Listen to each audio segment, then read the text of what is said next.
हमारे सफ़र की शुरुआत हो गई है और अब हम वन मंत्री केदार कश्यप जी के साथ उनकी गाड़ी पे हैं और हम लोग जा रहे हैं बेमेतरा।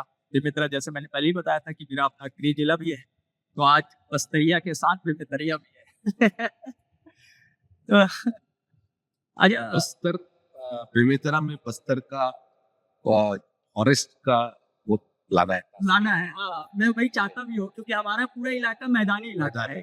तो वहाँ भी कुछ कुछ हिस्सा जंगल का तो हो। हाँ, आप लोग तो पूरे जंगल से आते हैं, पूरा सब कुछ है वहाँ पे और हम लोग जंगल घूमने के लिए जाते हैं। अगर हम लोगों को अगर सुकून चाहिए मैदान वालों को तो हम लोग जंगल ही भागते हैं। लेकिन हम लोग मेरा बेमित्रा अपना जो है जंगल के लिहाज से कुछ भी नहीं है वहाँ पे। तो आज हम लोग इसलिए जा भी रहे हैं और वन मंत्री जी के साथ-साथ जल संसाधन मंत्री भी हैं। तो और चूँकि बेमेतरा जिला को बहुत क्रिटिकल जो है ज़ोन में रखा गया इस बार जल संकट के लिहाज से तो वहाँ पे जल स्रोतों का जो है विकास कैसे हो सके और लोगों में कैसे जागरूकता है, बारिश के पानी को कैसे हम सहेज सकते हैं और पर्यावरण को कैसे और बेहतर कर सकते हैं, कैसे उसे संतुलित कर सकते हैं विकास के साथ, इन तमाम विषयों पर बातचीत भी करेंगे। तो सबसे पहले तो मैं ये जानना चाहता हूँ कि अभी छत्तीसगढ़ का हमारा जो चूँकि वन प्रदेश है, तकरीबन 44% मेरे ख्याल से चौल 44.10 तो अभी क्या है? अभी मतलब हम कैसे इस जो है वन क्षेत्र को बचाने के लिए काम कर रहे हैं? सरकार की क्या कार्ययोजना है इस पर? देखिए, आज पूरा छत्तीसगढ़ यदि हम फॉरेस्ट एरिया की बात करें तो देश में तीसरा बड़ा स्थान भारत छत्तीसगढ़ का है और 44.10% हमारा ये पूरा क्षेत्र वन आच्छादित क्षेत्र है। और वन क्षेत्र को बचा करके रखना और उसको किस तरीके से वो संरक्षित करना है, इस पर लगातार विभाग काम करता है और हमारे लोगों को उसको सारी सुविधाएं के थ्रू वनोपज पर हमारे जीवन भी आधारित है हमारे फॉरेस्ट एरिया पे। और 30% आबादी है लगभग। और उसके अलावा जो हमारे अंदर जो वनवासी के बाद तो कहीं ना कहीं से सरकार की जो इच्छा है कि उन क्षेत्रों को संरक्षित करके रखा जाए। अभी हमारी सरकार आने के बाद देश का तीसरा बड़ा हमारा जो तिमोर पिंगला जो हाँ। टाइगर जो जिसको कहते हैं घोषित किया गया, तो ये इच्छा शक्ति भी आवश्यक है। और हमारे माननीय मुख्यमंत्री श्री विष्णुदेव साय बड़े जो भी फॉरेस्ट के एरिया से प्रतिनिधित्व करते हैं, जसपुर का क्षेत्र, तो कहीं ना कहीं से उनकी जो मंशा है कि हमारा फॉरेस्ट का जो ये जो क्षेत्र है और पूरा छत्तीसगढ़ एक ऑक्सीजन जोन के रूप में स्थापित हो रहा है। और यदि हम पिछले 2 वर्ष की बात करें या फिर लगातार सरकार की जो प्रयास है उसके कारण से आज लगभग 687 वर्ग किलोमीटर वन आवरण क्षेत्र वनांतर क्षेत्र वो उसमें वृद्धि हुई। तो कहीं ना कहीं से इस बात को साबित करता है कि सरकार पूरी तरीके से और विभाग पूरी तरीके से इस कार्य में लगा है कि हमारे वनों का संरक्षण और नए वृक्षारोपण ये लगातार बढ़ सके। बिल्कुल और एक एक चुनौती ये भी शायद लगता है कि इस तमाम सरकारों के पास रहती है, ना सिर्फ़ आपकी सरकार के पास बल्कि जहाँ भी सरकारें औद्योगिक विकास होते हैं, कारखाने खुलते हैं कहीं पे खदानें हैं, ये सब सारी चीज़ें वो तो जंगल का ही हिस्सा है, वहाँ पे वो सारी चीज़ें हैं, खनिज संपदा है क्योंकि छत्तीसगढ़ खनिज के लिहाज से बहुत परिपूर्ण जो है राज्य है, सब कुछ है यहाँ पे। तो ये संतुलन बनाना भी एक बहुत बड़ी चुनौती है क्योंकि इसको लेकर अलग-अलग मुद्दों से विवाद भी आते रहते हैं। हसदेव का एक बड़ा मुद्दा छत्तीसगढ़ के भीतर भी रहा है, जो अंतर्राष्ट्रीय स्तर पर उठते रहा है। अ, तमाम सरकारों ने उसे संतुलन बनाने की कोशिश की। आप लोग इस विषय को कैसे हैंडल कर रहे हैं? और वो गाँव वाले लोग भी समझे विकास भी वहाँ पे हो और वो पर्यावरण का एक संतुलन भी दिखाई दे? बिल्कुल। देखिए, यदि हम उद्योगों की बात करें या लोगों के लिए रोजगार की बात करें या हमारे जो संसाधन उसका सही तरीके से उपयोग, उसके दृष्टि से और लगातार उस पे फोकस उनकी काम किया जा रहा है। अपने हंसदेव का उठान हमारे बस्तर क्षेत्र की वायरिंग एरिया हाँ पूरा कहीं पर हुआ है, बात साइड है, अलग प्रकार के हमारे तरीके से।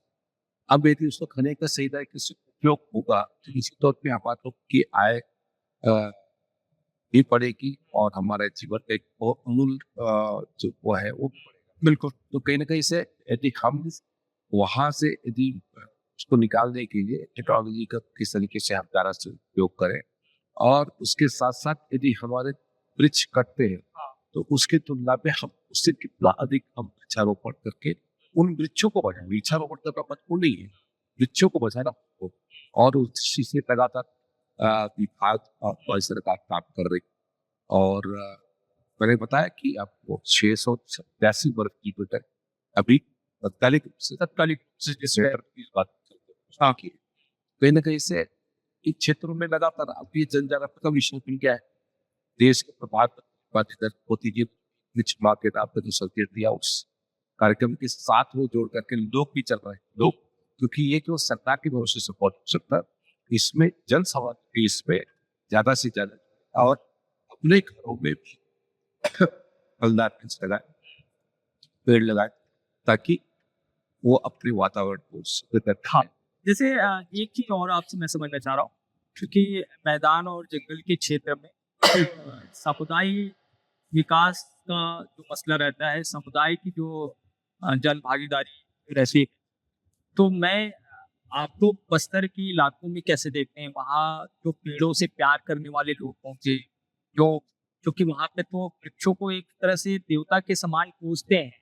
हालाँकि वो सभी जगह पे होता है, लेकिन मुझे लगता है जंगल में जितना आदिवासी लोग इसको अपनाते हैं, वैसा तो नहीं दिखता है। तो ये वैसा कुछ प्रेम, वैसा सहेजने की कोशिश मैदानी क्षेत्रों में हो, उस पर क्या काम हो रहा है? क्या कुछ बातचीत होती है? कुछ वर्कशॉप आप लोग करने की कोशिश कर रहे हैं कि एक मैदान के लोगों की भी सहभागिता और जंगल के लोगों की सहभागिता आपस में एक परस्पर समन्वय दिखे?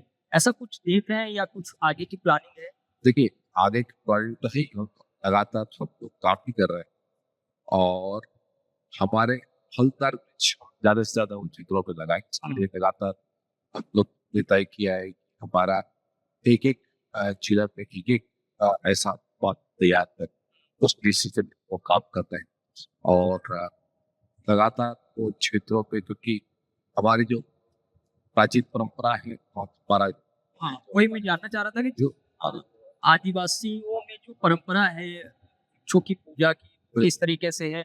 आप लोग कैसे सहेजते हैं? एक-एक वृक्षों को शायद कुछ-कुछ नाम हो, देव के समान। देव के समान तो पूजा जाती है जिसका हम लोग अलग अलग कि इस त्योहार पे शायद किसी से शुरुआत जो होती है, ऐसा कुछ है? यात्रा यात्रा भी हम लोग उसमें करते हैं। हाँ, हमारे जो कई देवी देवताओं को उसमें आमंत्रित करके उस जंगल के उसमें पत्नी का संकल्प करते कि हमारा जंगल हमारा राष्ट्रीय का तब जाकर के वो आगे आने वाले कुछ दे पाएंगे और एक अच्छी परंपरा है और इस आज एजुकेट हो गए तो इसका मतलब ये नहीं कि आपसे परंपराओं को जाए और हमारे पूर्वजों ने जो हमको रास्ता दिखाया उस पर चलते हुए हम भी इस बात का संकल्प लें कि हमारे जो पेड़ पौधे हमारे जो जंगल उनको कैसे अच्छे तरीके से रखिए और कैसे हमारे आजीविका का साधन एक बहुत बड़ा साधन हमारे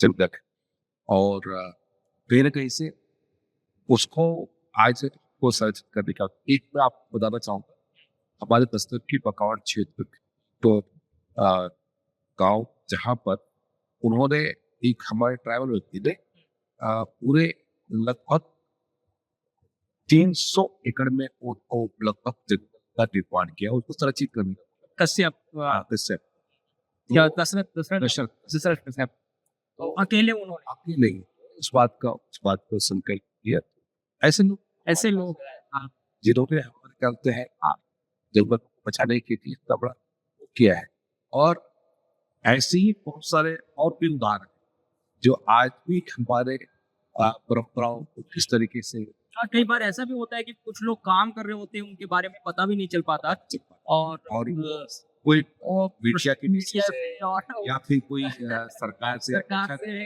उनका तो कोई सोशल मीडिया हैंडल है नहीं कि आप वो पोस्ट करें पता चल रहा है मैं पेड़ लगा दी वजह से। पेड़ लगाता हूँ तो फोटो सेल्फी करके डालता हूँ, वो तो नहीं डालता। वो तो नहीं डालते।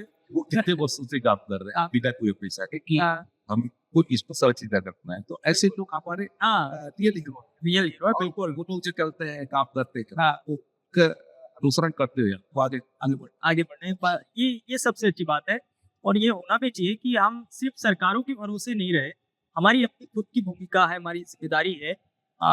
वो अपनी जिम्मेदारी को अगर हमारे पूर्वजों ने तो वही देखा भी है, आज बड़े बड़े जो वृक्ष देखते हैं वो तो हमारे अपने पूर्वजों के लगाए हुए हैं। किसी ने पीपल लगाया, किसी ने नीम लगाया, किसी ने कुछ और पौधे लगाए, महुआ लगाए, तो वो बचे हुए हैं या विशाल दिखते हैं, वो पूर्वजों की देन है। पूर्वजों की देन है। पहले तो बगीचे लगाए जाते थे, हाँ आम के बगीचे होते थे, जाम के बगीचे होते थे। हाँ आज आज वो परंपरा खत्म होते जा रही। शायद वो बहुत अधिक चाहे कमाई का हो या लाभ का जरिया हो, हाँ। हम लोग जो है उसे खत्म करते जा रहे हैं केवल कमर्शियल चीज को, कमर्शियल से। लेकिन वो आने वाली पीढ़ी पीढ़ी के हिसाब से वो सोचते अभी थे। हमारे पते उनकी गए थे बस्तर, तो हाँ। हमने कहा कि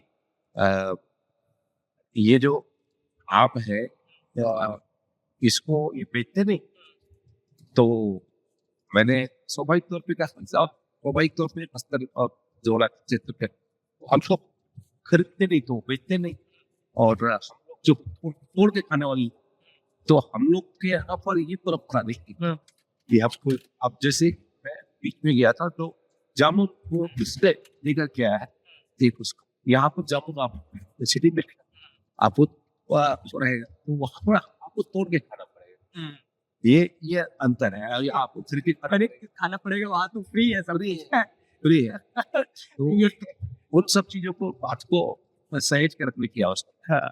ये बिल्कुल ठीक बात है। तो अब हम लोग जो है बेमेतरा जिले में प्रवेश कर गए हैं, जहाँ पे वन मंत्री जी का कार्यक्रम है पर्यावरण को ही लेकर के। और देखिए हम लोग अभी शिवनाथ नदी का जो पुल है वो पार कर रहे हैं। और चूंकि बेमेतरा जिले पे बातचीत करना इसलिए ज़्यादा ज़रूरी है क्योंकि भारत सरकार ने इस वर्ष इसे क्रिटिकल जिलों में जो है शामिल किया है, जो कि जल संकट से प्रभावित है। और ये आप देखिए बाईं तरफ जो है शिवनाथ नदी है। ये चूँकि आगे एक एनिकेट बना हुआ है, उससे ये पानी यहाँ पे स्टोरेज है, लेकिन कई हिस्से ऐसे हैं जो कि वहाँ पे पानी ही नहीं है। जैसे एक अमोरा घाट है बेमेतरा जिले का, जहाँ से बेमेतरा को पानी की सप्लाई होती है, वहाँ पे बिल्कुल पानी नहीं है। ये जो इस वर्ष जो छत्तीसगढ़ के 5 जिलों को क्रिटिकल जिला जो है घोषित किया गया जल संकट के लिहाज से, ये स्थिति क्यों बन रही है और इस पे कैसे आप लोग फिर सुधार कैसे करेंगे? देखिए देश के लगभग 148 जो जिले हैं जिसको चिन्हांकित किया गया है कि जो जल के दृष्टि से जहाँ पर क्रिटिकल स्थिति में है, तो उसमें बेमेतरा जिला भी है। तो ऐसे इन क्षेत्रों को कैसे हम ज़्यादा से ज़्यादा हम वहाँ पर जल संरचना का निर्माण करें, हमारे जितने भी हमारे इरिगेशन संबंधित हो, सरफेस वाटर ज़्यादा से ज़्यादा हमारे लोग उपयोग कर सकें, ग्राउंड वाटर कम से कम करें, क्योंकि खेती वाला क्षेत्र है तो लोग ग्राउंड वाटर भी ज़्यादा यूज़ करते हैं। तो कैसे हम इन सब चीज़ों को कोशिश करें कि जहाँ पर हम कुछ कम से कम पानी में हम अच्छा उत्पादन कर सकते हैं, उस दृष्टि से हम लोग उसकी तैयारी करें। तो मुझे लगता है कि उस दृष्टि से ये बेहतर हो सकता है बेमेतरा में, क्योंकि खारे पानी की समस्या है और उस समस्या को निपटाने के लिए भी काम करने की आवश्यकता है लोगों को। तो कहीं न कहीं से अवेयरनेस का कार्यक्रम भी अपन को इसमें चलाने की आवश्यकता है। बेमेतरा जैसे चूंकि मेरा अपना गृह जिला है, मैं इसको बहुत करीब से देखता भी हूँ। खारे पानी की जो समस्या है वो काफ़ी लंबे समय से है और उसको शिवनाथ से वहाँ से पाइपलाइन ला करके टंकी का निर्माण भी किया गया कई जगहों पे, लेकिन फिर भी वो समस्या तो है विकराल। अब शिवनाथ में पानी ना रहे तो पानी की सप्लाई कैसे हो? अब ये ज़रूरी है कि वो संतुलन भी बनाए। जैसे कि अब बेमेतरा अभी तक पूरा खेती का इलाका था और यहाँ पे अब औद्योगिक विकास भी आ रहे हैं, कुछ फैक्ट्रियाँ यहाँ पे शुरू होने वाली है, कुछ हो गई है। ये संतुलन भी बनाना पड़ेगा, लेकिन जो सबसे अहम है कि बारिश की जो पानी है उसका संरक्षण कैसे हो। शायद उस पर बातचीत भी आप लोगों की कुछ प्लानिंग भी हुई होगी कि हम जल स्रोत को जो है रिचार्ज भी करना है और बारिश के पानी को सहेजना भी है। नदी में पानी जैसे बारिश का पानी बहुत चला जाता है, फिर वो बह के निकल जाता है, उसको कैसे रोका जाए? देखिए इसके लिए आज इसमें बेलतरा में हमारी एक संगोष्ठी भी है और जिला के हमारे सारे सब महत्वपूर्ण जो अधिकारी हैं उसमें जिला कलेक्टर सहित सभी उपस्थित रहेंगे और आने वाले भविष्य की दृष्टि से हमारी कार्य योजना हम तैयार करेंगे। किस तरीके से हमारे यहाँ पर जल का संरक्षण, वृक्षारोपण और जो जिस तरीके से हम दोहन करते हैं वो दोहन हम कम से कम करें, इसको लेकर के हमारा उद्देश्य होगा और उसकी दृष्टि से हमारी कार्य योजना बनेगी। तो मुझे लगता है कि ये कोई शॉर्ट टाइम का वो नहीं है। हाँ, ये ये लॉन्ग तो टाइम सतत का प्रक्रिया है, आपको इसमें चलाते रहना होगा, जनमानस को जोड़ना पड़ेगा, जोड़ना पड़ेगा। हमारे स्टूडेंट्स को इसमें जोड़ना पड़ेगा, तब जाकर के इसमें सफलता प्राप्त होगी। ये केवल आज की समस्या नहीं है, आने वाले भविष्य में कई अन्य जिले भी बेमेतरा की स्थिति में न आए, इसके लिए अभी से तैयारी करनी पड़ेगी। एक आप लोगों की प्लानिंग ये भी है कि नदियों को भी जोड़ा जाए, जो कि वैसे भी भारत सरकार की कार्य योजना भी है जिस पर वो काम भी कर रही है, लेकिन छत्तीसगढ़ में भी आप लोग इस पर प्लानिंग कर रहे हैं? बिल्कुल, देश में इसकी शुरुआत हो चुकी है और हमारे छत्तीसगढ़ राज्य के निर्माता हमारे पूर्व प्रधानमंत्री भारत रत्न अटल बिहारी वाजपेयी जी का जो विजन था कि नदियों को आपस में जोड़ा जाए और सिंचाई बढ़ाया जाए, क्योंकि नदी के जो पानी है व्यर्थ निकल जाता है बरसात का पानी, तो उसको कैसे हम डाइवर्ट करके हम अपने यहाँ पर उसको डंप करके रखें और उसको सिंचाई में हम उपयोग कर सकें। इसके लिए लगातार हमारे हम काम कर रहे हैं और इस वर्ष हम लोगों ने तय किया है कि सिकासार कूड़ा का उसको हम पानी को कैसे हम दोनों को अभी जोड़ेंगे, जोड़ा जाए। डैम जो है सिकासार जलाशय और कोडार। हाँ, और उसके साथ अरिहंत का नदी का इसको भी हमको कार्यक्रम ऐसे लगभग 5 हमारे नदियों को आपस में जोड़ने का ऐसा हमारा योजना बनी हुई है, जिसमें हमारा इंद्रावती से महानदी का भी एक उसमें कार्यक्रम है। तो हमें उम्मीद है कि इससे हम ज़्यादा से ज़्यादा पानी का जो व्यर्थ चला जाता है उसको हम सही तरीके से उपयोग कर पाएंगे और हमारी सिंचाई क्षमता, हमारे पेयजल और जो दैनिक उपयोग के लिए जो पानी आवश्यकता होती है उसका हम सही तरीके से उपयोग कर पाएंगे। एक चीज़ और थी कि चूँकि आप जल संसाधन मंत्री हैं, तो उद्योगों को भी पानी देना है, खेती को भी पानी चाहिए, फिर अन्य दूसरे साधन है पेयजल और बाकी सारी चीज़ें, उसके लिए भी पानी चाहिए। एक संतुलन बनाना और जलवायु परिवर्तन के इस दौर में ये संतुलन बिगड़ा भी है, क्योंकि जिस समय बारिश होनी चाहिए थी उस समय बारिश नहीं होती, जिस समय जो है सर्दी पड़नी चाहिए पता चल रहा है उस समय बहुत तेज़ गर्मी है, गर्मी के समय बारिश हो रही, एक असंतुलन की स्थिति बनी है। तो इस असंतुलन को जो है संतुलन में परिवर्तित करने के लिए और सबके साथ एक समन्वय बनाने के लिए आप लोग कैसे काम कर रहे हैं? मतलब जल संसाधन विभाग का अभी आगे की क्या कार्य योजना है जिससे आप लोग सिंचाई का रकबा भी बढ़ा सके, उद्योगों को भी पानी का संकट ना हो और पेयजल को लेकर भी कहीं किल्लत ना हो? नहीं, देखिए उद्योगों को जो पानी देने का प्रावधान है वो तो उद्योग यदि चलाना है तो उसको भी देना पड़ेगा। हाँ। और उसके लिए जितना जो जल आवंटन है वो भी उसको निर्धारित करना पड़ेगा, उसका टैक्सेस जो भी लेना है वो राज्य सरकार के माध्यम से वो किया जाएगा। ग्राउंड वाटर को कैसे हम संरक्षित करके रखें इस पर हमारी कहीं कहीं मैं देखा हूँ नदियों के किनारे भी जो है 700-800 फीट नीचे पानी चला गया है। हाँ। तो उस पर भी अभी तक कोई ऐसा रेगुलेटरी सिस्टम नहीं था, उसको अभी हम लोग तैयार कर रहे हैं, वो भी लगभग पूर्ण हो चुका है। आने वाले समय में एक रुकता रहेगी और कोई ऐसा ग्राउंड वाटर का तो उपयोग नहीं कर पाएगा।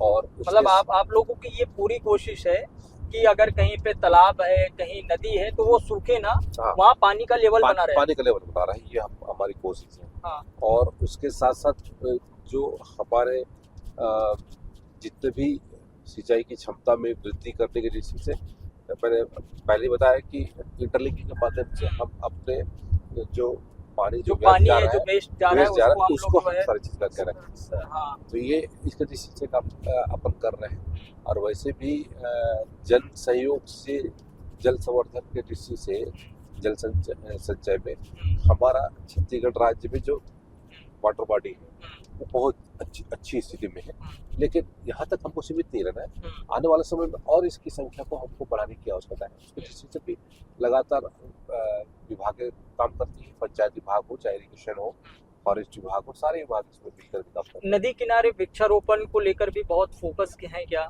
बिल्कुल, क्योंकि उसके तट को भी बांधा जा सके और नदी वो के कटाव को रोकने के दृष्टि से और नदी के किनारे किनारे भी हम वृक्षारोपण के दृष्टि से हमारी कार्य योजना में है और उसके दृष्टि से उन क्षेत्रों में भी हम पेड़ लगाएंगे ताकि हम नदी का पानी को भी हम बचा कर रखें और वहाँ हरियाली भी रहे। हरियाली। अच्छा, अब बात करते हैं, चूंकि इस वर्ष को जो है प्लास्टिक प्रदूषण से मुक्त जो है वर्ष के तौर पर भी मनाया जा रहा है कि सबसे बड़ी समस्या विश्व के भीतर आज प्लास्टिक है, तो इससे कैसे मुक्ति पा सकते हैं और आप लोग इस पर किस तरीके से काम कर रहे हैं, क्योंकि विश्व पर्यावरण दिवस का इस वर्ष का थीम यही है। देखिए, वन टाइम यूज वाले जो प्लास्टिक है उसको कैसे हम कम करें, कैसे हमारे अपने जीवन में उपयोगों को उपयोग करना बंद करें, इस पर हमारा फोकस हो। अभी पिछले दिनों 2 तारीख को हमारे माननीय मुख्यमंत्री जयराम साहू जी के साथ में रायपुर में हम लोगों ने कार्यक्रम चालू किया और हरित क्रांति के दृष्टि से, जिसमें महिला स्वच्छता के समूह की जो बहनें थी वो हमारे जो पुराने कपड़े हैं जिनका हम उपयोग नहीं करते वो ले करके उनको झोला दे करके उसके माध्यम से, ताकि झोला लेकर के वो अपने सामान का क्रय करें। अन्यथा क्या होता है कि हम बाजार में जाते हैं, फिर वहाँ पर हमारे पास हम प्लास्टिक के लिए आते हैं, वन टाइम जो प्लास्टिक यूज वाले प्लास्टिक है उसका हम ज़्यादा उपयोग करते हैं, तो उस पर रोक लगाने के लिए कहीं ना कहीं से इन सब चीज़ों पर। लेकिन मुझे लगता है इसमें समाज को ज़्यादा जागने की आवश्यकता है। सरकार बहुत बंदिशें लगाती है, लेकिन मुझे लगता है उसका बहुत असर होता नहीं है। लेकिन सरकार की एक सीमा है और उतने ही वहाँ पर उनको रोक लगा सकती है, लेकिन उपयोग तो आप ही को करना है। उपयोग तो आम जनता को करना है। आम जनता में जब तक इस बात का भाव नहीं जगेगा कि हमारे लिए ये चीजें बहुत खतरनाक चीजें हैं, क्योंकि वेस्ट के लिए वो तो कभी खत्म ही नहीं होता, तो कहीं ना कहीं से इन सब चीजों को हमको चिंता करना पड़ेगा। इसको आपने भी देखा होगा, मैंने तो महसूस किया है, बहुत देखा भी मैंने। बिल्कुल, डिस्पोजल एक बड़ी समस्या है। वो पानी में उपयोग हो रहा है, फिर वो दारू पीने वाले लोग तो ऐसा उपयोग उसका कर रहे हैं, कहीं नदी किनारे, कहीं तालाब किनारे, कहीं खाली पड़ी जगह है। बहुत बड़ी समस्या है ये डिस्पोजल की। मैंने कहा ना कि वन टाइम यूज वाला जितने भी हमारे प्लास्टिक के जो जितने भी ऐसे पदार्थ हैं उसका कम से कम उपयोग और लोग नहीं, वो पीने वालों को डिस्पोजल की जगह कुछ और उपयोग कराया जा सकता है कि जिससे उसको बचाया जा सके। देखिए, सस्ता पड़ता है, सुलभ है, बहुत आसानी से वो लेते हैं और कहीं भी फेंक देते हैं। मैं इसी बात को हमेशा कहता हूँ कि कुछ चीजें जो है हम एजुकेट होने के कारण से हम लोग अपनी आवश्यकताओं को अलग तरीके से करते हैं, लेकिन वही आप ट्राइबल क्षेत्र में चले जाइए तो ट्राइबल क्षेत्र में उनकी आवश्यकताएं कम है, पत्तों का इस्तेमाल करते हैं और उससे मैं देखा वो ताड़ी पीते हैं या कुछ और दोनों में पीते हैं, बना के पिएंगे। तो कहीं ना कहीं से हम एजुकेशन के साथ में ये भी खराबी है कि हम तात्कालिक वो चाहते हैं, शिक्षित तो हो जाते हैं लेकिन समझदार नहीं होते। तो कहीं ना कहीं से जो आज प्राकृतिक रूप से जो ज्ञान है वो ज्ञान हमारी अक्षर ज्ञान से ज्यादा उनके पास बिल्कुल है। और उनसे लोग पर्यावरण को अगर शिक्षा लेना है तो हम उन्हीं से ले सकते हैं। वो नदियों के संरक्षण के लिए, जंगलों के संरक्षण के लिए, बिल्कुल सारे चीज के संरक्षण के दृष्टि से हम बात करें तो कहीं ना कहीं से आज उनसे यदि हम ग्रहण करेंगे तब तो हम आने वाली पीढ़ी को दे पाएंगे। बिल्कुल, ये सब चीजों को कहीं ना कहीं से आज ये सब बातें उस पे किताब से नहीं, बिल्कुल, ये तो अनुभव से सीखा जा सकता है और आपको खुद भी इस पे करना होगा, जूझना होगा, संस्कार लाना पड़ेगा। आपको ये समझना होगा कि भाई कोई खाली पड़ी जगह है तो वो भी मेरी जिम्मेदारी है, उसको मैं साफ सुथरा रख सकूं। बिल्कुल आप ठीक कह रहे हैं।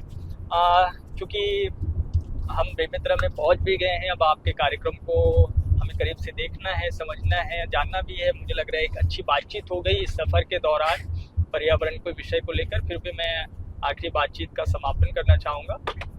चूँकि अब करीब करीब जो है 1.5 साल का वक्त आप लोगों का निकल गया है, 3.5 साल का ये आपका और महत्वपूर्ण कार्यकाल अभी ये रहेगा इस सरकार में। तो भविष्य की दृष्टि से 3.5 साल की जो रोड मैप भी आप लोग बना के चल रहे होंगे, तो मैं चाहता हूं कि उस पर भी आप कुछ कहे कि 3.5 साल में आप लोगों की क्या प्लानिंग है, तमाम तरह से जो है सरकार को लेके जाना और ये सारी चीजें। देखिए, सरकार के हर विभाग अभी सुशासन भी आप लोगों ने सुशासन इतिहास हम लोगों ने बनाया और माननीय मुख्यमंत्री श्री विष्णुदेव साय जी ने इन 1.5 वर्षों के भीतर में जो जो हमारे संकल्प थे, जो जो गारंटी हम लोगों ने दी थी, वो लगभग पूर्ण है। चाहे वो हमारे धान की कीमत की हो, चाहे बोनस की बात हो, चाहे मैदानी वंदन की बात हो, चाहे प्रधानमंत्री आवास की बात हो, चाहे वो हमारे तेजुपत्ता की कीमत की बात हो, सारे उन घोषणाओं को 1 वर्ष के भीतर में पूरा करना, 1.5 वर्ष के भीतर में पूरा करना एक ऐतिहासिक कदम था।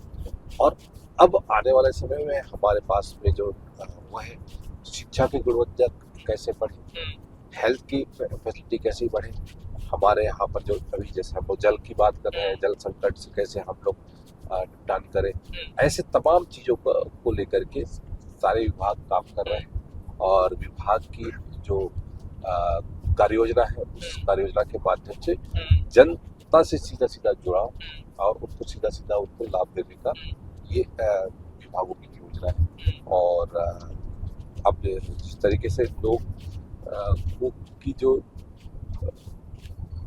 आजीविका के साधन है हो या फिर उनका जीवन स्तर को बेहतर करने की बात हो, इसके दृष्टि से लगातार हमारे सारे डिपार्टमेंट काम कर रहे हैं और ये अच्छी बात है और अच्छा साइन है। आज छत्तीसगढ़ में जो जिस तरीके से हमारा लक्ष्य है कि आने वाले समय में हमारे यहाँ पर जो जीडीपी है वो लगातार हमारा बढ़े और उसके दृष्टि से सरकार से काम।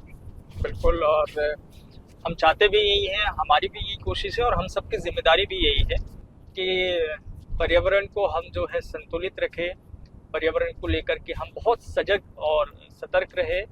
हम सब की ये सामूहिक भागीदारी होगी कि हम अपने आसपास के जो है वृक्षों को जो है बचाएं, खूब पेड़ लगाएं, पानी बचाएं, खासतौर पे बारिश के पानी को सहेजने की दिशा में हम सबको जो है मिलकर काम करना होगा। और मैं चाहता हूँ कि आप कहे कि जल है तो कल है, जल है तो कल है और वृक्ष है तो जीवन है, जीवन है, वन है तो जीवन, वन है तो जीवन है। और वन को बचा के रखना है। मैं चाहता हूँ बचा के रखना है। और आज यदि हम बात करें कि दुनिया आज क्लाइमेट चेंज और ग्लोबल वार्मिंग इस तरीके से जो विषयों पर हम चिंतन कर रही है, छत्तीसगढ़ भी इससे बहुत प्रभावित है, गर्मी बहुत तेजी से बढ़ी है, तेजी से बढ़ी है। तो कहीं ना कहीं से इन सब चीजों को संरक्षित करके उनको आगे को आने वाली पीढ़ी तक ले जाने की आवश्यकता है। तो हमारे आने वाले पीढ़ी अब बेमेतरा में यदि लोगों को यदि जंगल देखने का अवसर मिलता है तो हमारे क्षेत्र में तो कहीं ना कहीं से इन सब चीजों को लेकर के हमको तैयारी करनी है। बिल्कुल, और मैं चाहता हूँ भी कि अगली बार जब आपके साथ बेमेतरा क्षेत्र की यात्रा हो तो हम बेमेतरा में कुछ ऐसे जंगल देखें जिसकी एक बहुत अच्छी योजना इन्होंने बताई है मंत्री जी ने, कि हम कम से कम छोटे छोटे पैच को जो है जंगल के रूप में विकसित कर सकते हैं। 1 एकड़ 2 एकड़ में कुछ घना सघन जो है वृक्षों का रोपण करके उसे एक जंगल का स्वरूप दे सकते हैं। और इस पर बहुत अच्छा काम भी कई जगहों पे हुआ है, तो उस काम को आगे बढ़ाना चाहते हैं मंत्री जी। तो मैं चाहता हूँ बेमेतरा में ऐसे छोटे छोटे पैच जंगलों का तैयार हो जाए, जिससे हमारा बेमेतरा चूंकि पहाड़ी एरिया नहीं है, पूरी तरह से मैदानी एरिया है, भाटा का क्षेत्र है, तो ये इलाका उस तरीके से विकसित हो और मैदान में आपको जंगल नजर आए। मेरी भी यही कोशिश रहेगी, मैं खुद इस पे जूझ के काम करूंगा। मेरी चूंकि ये बहुत रुचि का विषय भी है, तो मैं चाहता हूँ इस पर काम करूँ और आपका सहयोग भी हम सबको ऐसा मिलता रहे। तो आज हमारे इस महत्वपूर्ण जो है बातचीत के लिए आप उपलब्ध हुए, हम लोगों को आपने समय दिया, पर्यावरण के मौके पर बातचीत आपके साथ कर सके, आपके साथ यात्रा कर सके, उस ज़िले में जा सके जो मेरा अपना गृह जिला भी है और जो जल संकट से बहुत प्रभावित भी है। मैं चाहता हूं कि छत्तीसगढ़ से जो है तमाम ऐसे ज़िले जो कि जल संकट से प्रभावित हो, वो बहुत तेज़ी से जो है दूर हो सके और वहाँ पानी को लेकर किसी तरह का कोई समस्या ना हो। इसके लिए सबकी सामूहिक जो है जिम्मेदारी होगी कि उसे खत्म कर सके। बहुत बहुत धन्यवाद हमारे बहुत साथ धन्यवाद। बातचीत करने के लिए वन मंत्री केदार कश्यप जी, और आपको बहुत सारी शुभकामनाएं कि आप अपने विभागों के जरिए जो है छत्तीसगढ़ के पर्यावरण को बेहतर से बेहतर कर सके, और पर्यावरण का जो संतुलन छत्तीसगढ़ में बिगड़ रहा है उसको बहुत अच्छे से आप ठीक कर सके। आने वाला आपका जो 3.5 साल रहे वो वन और पर्यावरण के लिहाज से बहुत बेहतर हो सके, और छत्तीसगढ़ में जो वनों का प्रतिशत जो 44.10 है वो बढ़ के 50% तक पहुंचे। मैं भी यही चाहता हूं। बहुत बहुत धन्यवाद।